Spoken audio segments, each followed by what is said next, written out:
Imagine going on a journey from which there is no guarantee of return, where there are no airplanes, no air conditioning, and no paved roads. Exactly 100 years ago, in the 1920s and 30s, performing Hajj for the Muslims of the subcontinent was a battle between sisters undertook this soul-stirring journey 100 years ago.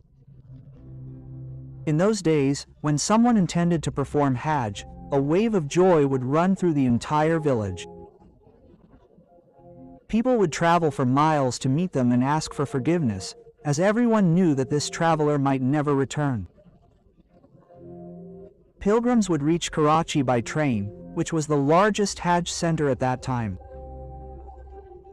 After waiting for weeks in Hajj camps there, they would be boarded onto ships.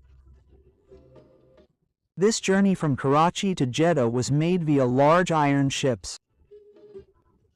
Most pilgrims bought cheap tickets, which forced them to sit on the floor in the lower parts of the ship.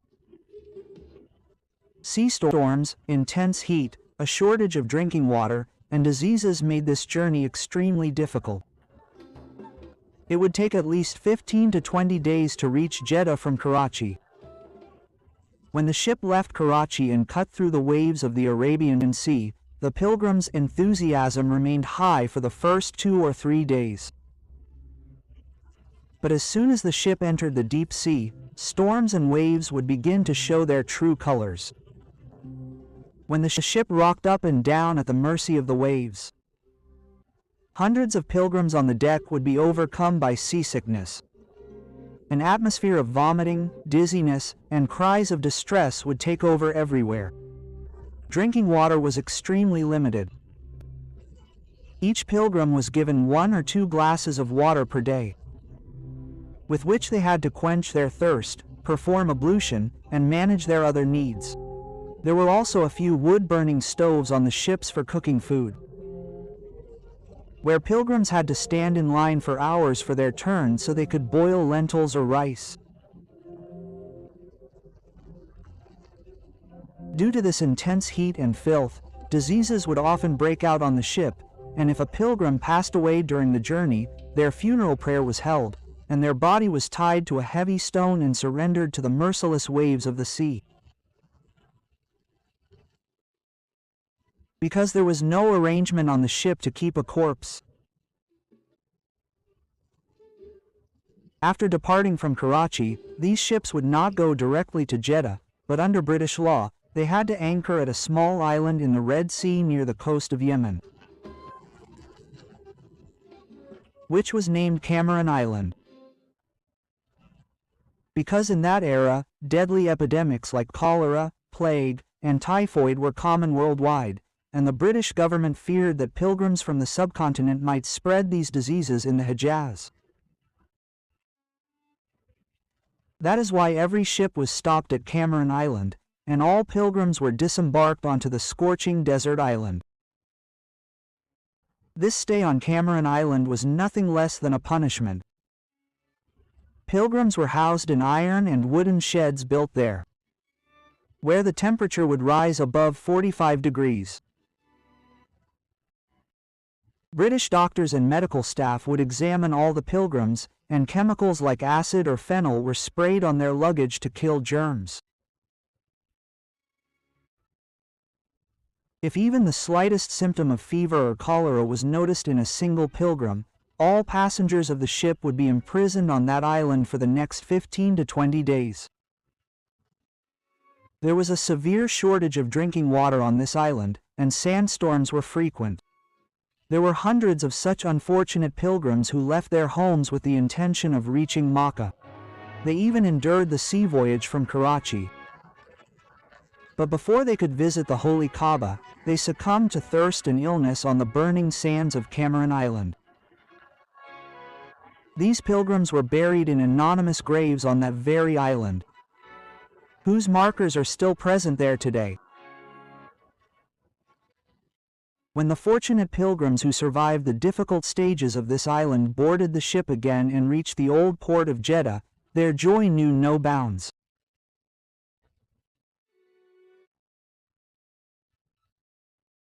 But let me remind you again that the Jeddah of 100 years ago was not today's modern city, but a small coastal town consisting of mud walls and traditional wooden houses, where the smell of fish and flying sand was everywhere. The ship would stop in deep water, and pilgrims were brought to the shore via small wooden boats. Upon landing on the shore, representatives of various Arab tribes, known as muallims, were there. Welcoming the pilgrims, these muallims knew a little of the language of the pilgrims from the subcontinent, namely Urdu or Persian.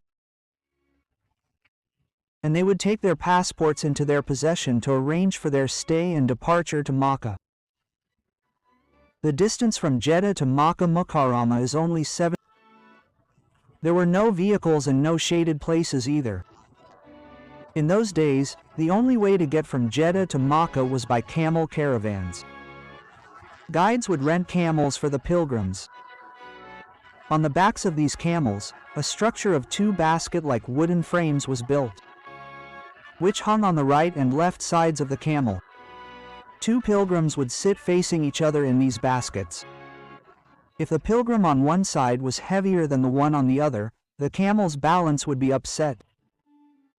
Therefore, to maintain balance, bags of sand or heavy goods had to be kept on the other side. This journey from Jeddah to Makkah lasted for 3 days and 3 nights. During the day, the desert sun was so intense that the sand glowed like burning coals, and hot winds would scorch a person's skin. To escape this deadly heat, these camel caravans would camp in the shadow of a mountain during the day, and as soon as the sun set and night began, the caravans would depart for Makkah. In the darkness of the night, the sound of bells tied to the necks of thousands of camels and the soft recitation of labbaik by the pilgrims turned the desert silence into a magical atmosphere.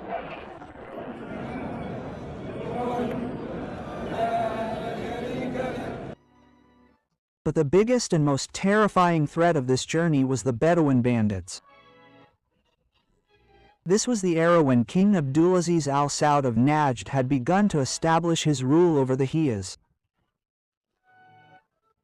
But the grip of the law was still weak on the remote desert paths. People from Bedouin tribes living in the deserts considered these pilgrim caravans an easy target. Armed with modern guns and swords, riding horses and camels, they would suddenly attack the caravans in the darkness of the night. These bandits would loot the pilgrims' gold, silver, clothes, and even their drinking water and food. If any pilgrim tried to resist, they would be brutally killed and left on the sand. This is why pilgrims never traveled alone or in small groups. Armed Bedouin soldiers sent by the government would walk at the front and back of the caravan. Pilgrims were warned not to take even a single step out of the caravan line, because a traveler separated from the line would be abducted by bandits or would lose their way in the darkness of the desert and die of thirst. After enduring 3 days of terrifying nights and the desert dust, when the camel caravans approached the valley of Makkah Mukarramah, the camels would be stopped, and a loud voice would announce, "Ya Hujjaj, Hada Makkah," meaning, "O pilgrims, this is Makkah." Upon hearing this, a strange glow would appear on the faces of the tired, sick, and exhausted pilgrims. They would descend from their camels, kiss the soil of Makkah, and thank Allah for bringing them here alive and safe. The Makkah of 100 years ago was completely different from today's Makkah, simple and peaceful. There were no clock towers, no wide roads, and no bright lights shining at night. Nestled between mountains, the valley of Makkah consisted of traditional 2- or 3-story houses made of mud and stone. The windows of these houses were made of wood. Pilgrims would stay in the rooms of these old houses, where as many as 20 people would share a single room. When pilgrims bathed, donned clean ihram, and entered Masjid al-Haram through Bab al-Salam, The majestic, simple, and luminous sight of the Kaaba would make everything else in the universe fade from their view. In that era, the area for Tawaf had no marble. Instead, it was raw earth covered in fine stones and sand. In the scorching sun, Love cared little for the heat as they continued to circle the Kaaba. Inside the Haram, there were neither electric fans nor air conditioners. At night, oil lamps and lanterns hanging from iron frames were lit to illuminate Masjid al-Haram, their soft yellow glow creating a spiritual and historic atmosphere around the Kaaba. The hills of Safa and Marwa were completely open and were part of Makkah's general marketplace. Pilgrims had to pass through a common bazaar built between Safa and Marwa, where there were shops on one side, and the same path was shared by the locals, camels, horses, and donkeys.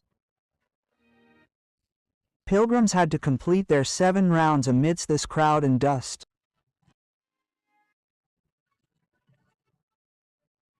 The method of obtaining Zamzam was also not like today.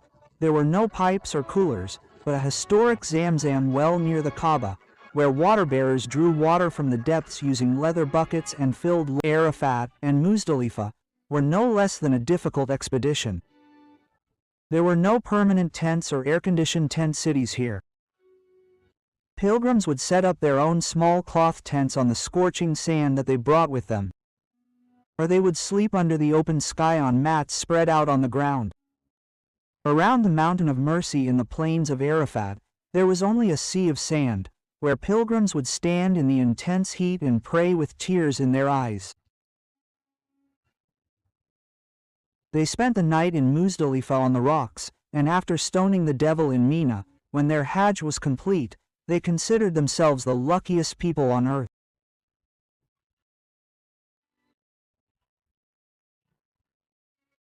After completing all the rituals of Hajj, these pilgrims would return to their homeland by the same long and arduous route, again riding camels to Jeddah and then traveling for months by ship, and they would be welcomed as if a king had returned from winning a war.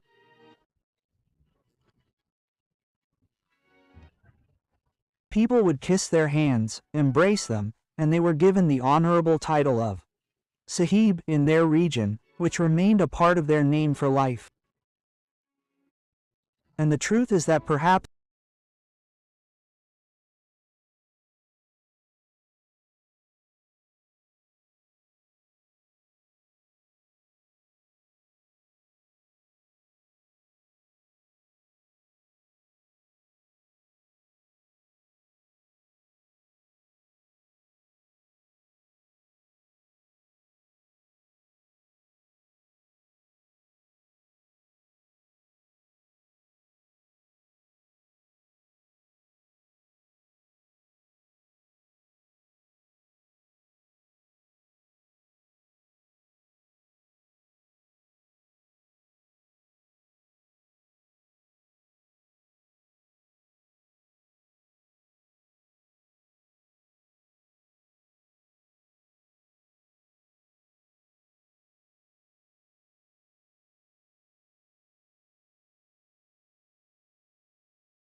The hills of Safa and Marwa were completely open and were part of Makkah's general marketplace. Pilgrims had to pass through a common bazaar built between Safa and Marwa, where there were shops on one side, and the same path was shared by the locals, camels, horses, and donkeys. Pilgrims had to complete their 7 rounds amidst this crowd and dust.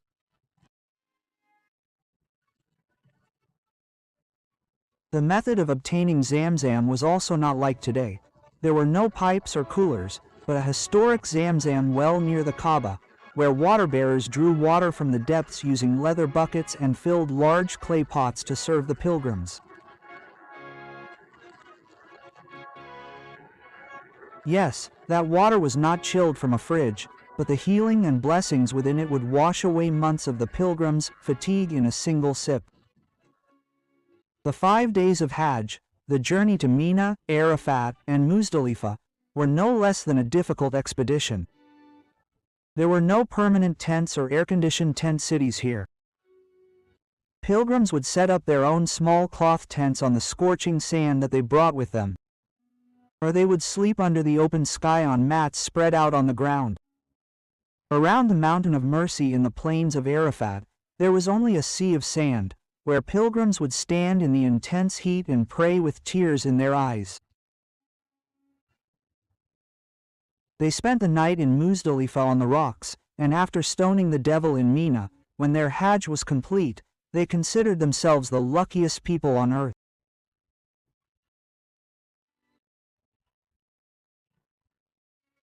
After completing all the rituals of Hajj, these pilgrims would return to their homeland by the same long and arduous route, again riding camels to Jeddah and then traveling for months by ship, and they would be welcomed as if a king had returned from winning a war.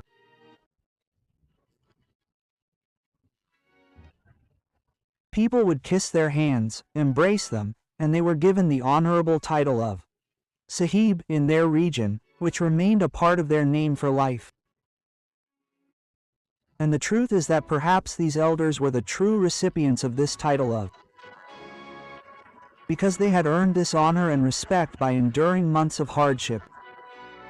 Today, if someone returns from Hajj after experiencing all the luxuries and air-conditioned environments, and people still call him Sahib with the same respect, it is a blessing of that honor which our elders earned with their blood and sweat. But here, we must look into ourselves and think about one thing. Has Hajj today become a mere trend or social status instead of a purely religious obligation? Some people go on Hajj only so that their prestige in their community and the world is enhanced. But when a person starts displaying a highly private and secret matter between themselves and their Lord, and tells everyone by counting how many Hajj pilgrimages they have performed, does that worship remain worship? Whether it is Hajj or any act of worship, it is a name for the loyalty between a servant and his Creator.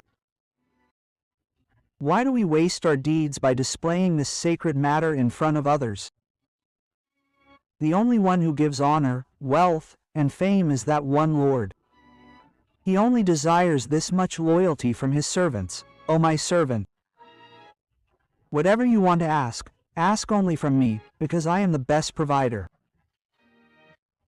Then, what will we gain by telling others the count of our Hajj for a few seconds of the world's false praise and respect? Just think, your words might make some poor and helpless person feel deprived, someone who has a longing in their heart to see the Kaaba but whom Allah has not yet made capable. That person might start to feel resentful towards themselves or their destiny. Therefore, keep your acts of worship hidden from the eyes of the world, so that their light and their acceptance remain preserved. Are there any elders in your family who undertook this historic and faith-inspiring journey in their time? If you remember any of their stories, be sure to share them with us in the comment section. If you enjoyed this rare journey through history, like and share this video and subscribe to your channel. I am Z Point. May Allah Almighty grant us all the opportunity to visit His house repeatedly and with dignity. Ameen summa ameen. So, we will see you in the next video, in another country, in another Islamic settlement. Until then, Allah Hafiz.